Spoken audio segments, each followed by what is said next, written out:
Selamat pagi, keluarga GGA. Nama saya Sugi. Saya adalah anggota keluarga Yesus di GGA dari Core Team Open Care Cell Family Alam Sutra. Adalah suatu kehormatan bagi saya untuk dapat membagikan kesaksian ini. Bagaimana Allah Roh Kudus itu betul-betul menyatakan kehadirannya di dalam batin saya. Dan betul-betul nyata bahwa Dia berada bersama dengan saya. Bukan saja waktu saya hadir di ibadah hari Minggu, tetapi pada saat saya berbuat sesuatu yang salah sekalipun dan melukai atau merugikan sesama kita, atau bahkan pada saat reaksi kita tidak selaras dengan jalan-jalannya Tuhan. Nah, kesaksian ini kan saya posting di Facebook saya. Ternyata gembala senior saya, Pastor Indri, ada membaca tulisan kesaksian saya tersebut. Beliau memberi komen dalam kesaksian saya ini dan mengucap syukur kepada Tuhan karena saya lulus tes integritas. Segala pujian saya kembalikan kepada Tuhan. Dan inilah kesaksian dari integrity test yang saya alami 2 minggu yang lalu. Pada hari Minggu pagi, sebelum saya masuk ke ruang ibadah Eagle Auditorium, kejadiannya adalah sebagai berikut. Saya sedang mencari tempat parkir di lantai B1 di Kuningan Place. Dan tanpa sengaja, saya juga tidak sadari, ternyata saya menyenggol salah satu kendaraan yang sudah terparkir di B1. Aduh, saya kaget. Namun saya juga mengucap syukur kepada Tuhan. Karena memang saya sedang membiasakan diri dalam hal mengucap syukur. Namun karena saya kaget ya, kenapa kok mesti nyenggol mobil orang pas waktu sebelum ibadah mulai? Setelah saya turun mobil dan melihat kerusakan di mobil tersebut, hati saya sedih. Karena memang ada baret sedikit dan sempat hati saya berseru kepada Tuhan, "Bapak, tolong saya. Saya ini nggak sengaja nyenggol mobil orang." Tapi ya, tidak ada yang kebetulan ya dalam Tuhan. Saya percaya ada maksud Tuhan yang bisa saya pelajari dari kesalahan ini dan saya akan lebih berhati-hati lagi ke depannya. Setelah kejadian menyenggol mobil orang tersebut, perasaan saya jujur, saya gelisah. Di satu sisi saya mau buru-buru hadir segera di ibadah raya kita. Tetapi di waktu yang bersamaan hati saya gelisah dengan kejadian kecelakaan mobil yang diparkir di B1 tersebut. Namun saya tetap lari duluan untuk hadir di kebaktian pagi dan saya pikir nanti saya selesain deh isu kecelakaan mobil ini setelah ibadah. Tapi Tuhan punya rencana lain. Tiba-tiba setelah selesai praise and worship, hati saya teringat lagi akan mobil yang saya senggol. Dan hati saya kuat sekali digerakkan oleh Tuhan dan diinsafkan Tuhan untuk menulis note di mobil tersebut, permohonan maaf saya, serta nomor kontak WA saya agar saya dapat dihubungi oleh pemilik mobil yang saya senggol tersebut. Timbullah di pikiran saya, dari perasaan iba di hati saya, bagaimana ya perasaan saya jika saya pemilik mobil yang disenggol itu dan lalu ditinggal kabur oleh orang yang menyenggol mobil saya. Pasti saya kesal sekali hatinya. Hari Senin gak ada kabar. Hari Selasa tidak ada kabar. Hari Rabu sore ada WA masuk dari pemilik mobil Foxy tersebut. Dan pemilik mobil tersebut menanyakan kelanjutan dari memo saya sebagai rasa tanggung jawab saya yang telah menyenggol mobilnya. Dan saya menjawab di WA saya, permohonan maaf saya atas kejadian kerusakan dengan mobilnya dan saya mau bertanggung jawab menggantikan biaya perbaikan kerusakan di mobilnya. Dan saya tawarkan, apakah ibu mau pakai bengkel rekanannya ibu atau pakai bengkel rekanan saya? Beliau memilih untuk memakai bengkel rekanannya sendiri. Dan juga beliau ada bertanya, apakah saya penghuni di Kuningan Place Apartment? Karena ruang ibadah kita dengan tempat tinggal apartemen Kuningan Place ini bersebelahan, berdempetan.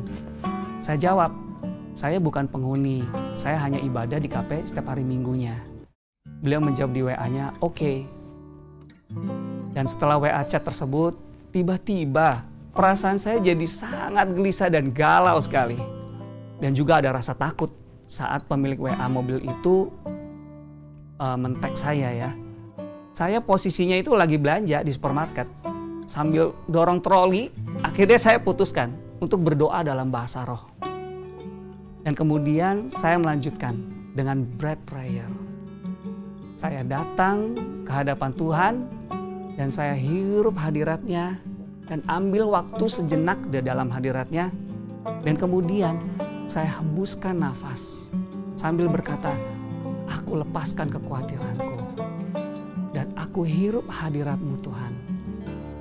Bapa, aku lepaskan kegalauanku dan aku hirup damai sejahtera-Mu Bapa, yang melampaui segala akal pikiranku. Setelah doa bread prayer itu, hati saya tiba-tiba tenang sekali. Dan keesokan harinya, pada Kamis siang, ibu itu WA saya lagi, sambil mengirimkan foto biaya perbaikan mobilnya. Dan tertera di foto itu, harga biaya perbaikan mobil tersebut adalah 2 juta rupiah.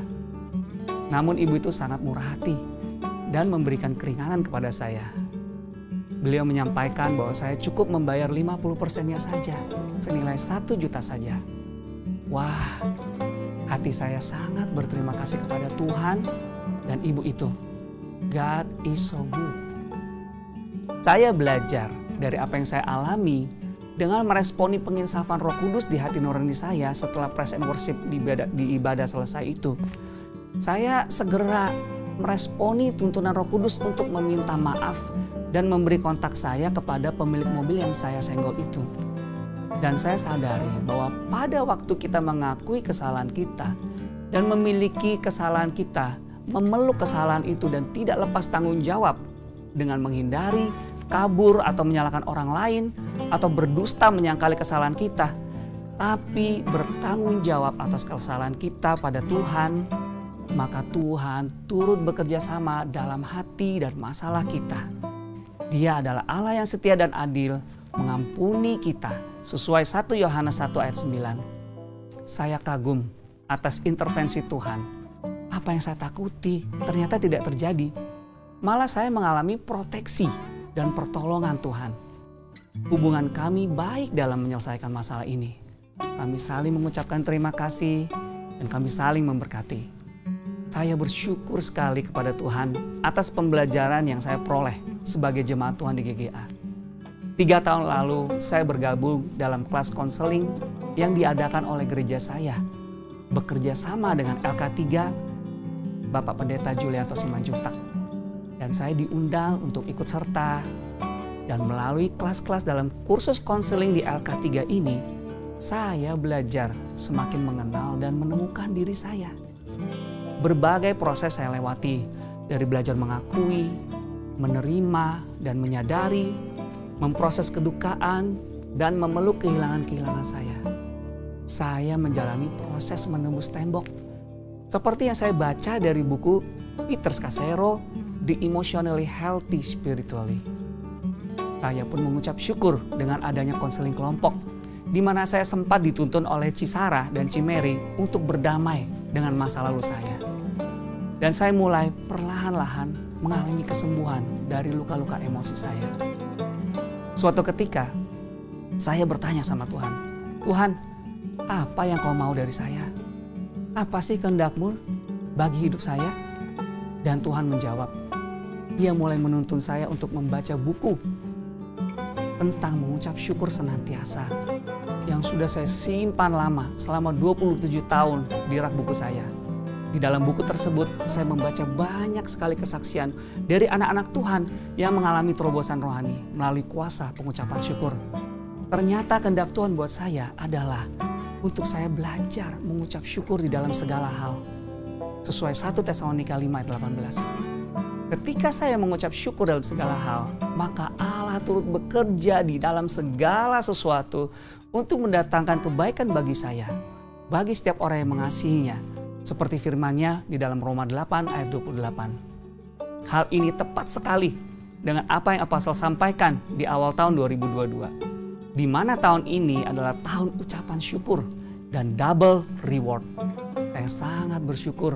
Ini seperti sebuah konfirmasi dari Tuhan buat diri saya. Tidak hanya sampai di situ saja, Tuhan pun mengajarkan saya bagaimana untuk berdiam dan merasakan hadirat-Nya lewat bread prayer.